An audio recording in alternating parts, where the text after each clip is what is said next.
نااتفاقی کا انجام۔ ایک گاؤں میں چار بھائی اپنے والد کے ساتھ ایک ہی گھر میں رہتے تھے۔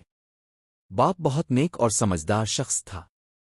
اس کی ساری زندگی یہ کوشش رہی کہ اس کے بیٹے متحد رہیں اور آپس میں محبت سے رہیں، مگر افسوس، بیٹے ہمیشہ آپس میں لڑتے رہتے۔ چھوٹی چھوٹی باتوں پر جھگڑا، کسی کی بات نہ مانا، ایک دوسرے پر الزام تراشی اور ضد نے گھر کا سکون برباد کر دیا تھا۔ والد نے کئی بار سمجھایا، بیٹو، اگر تم میں اتفاق نہ رہا تو نہ صرف گھر برباد ہوگا بلکہ دشمن بھی تمہارا فائدہ اٹھائے گا، لیکن بیٹے نہ سمجھے۔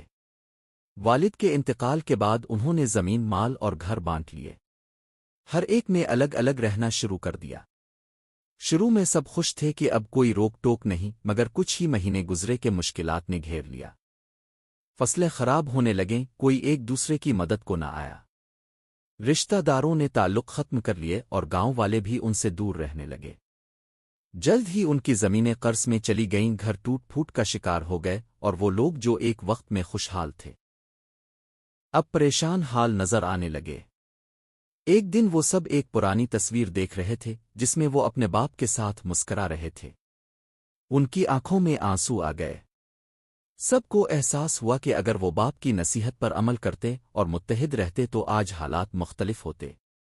اخلاقی سبق: نااتفاقی کا انجام ہمیشہ نقصان، تنہائی اور بربادی کی صورت میں نکلتا ہے۔ اتحاد اور محبت میں ہی برکت، طاقت اور کامیابی ہے۔ اسی لیے کہا جاتا ہے، اتحاد زندگی ہے، نااتفاقی تباہی۔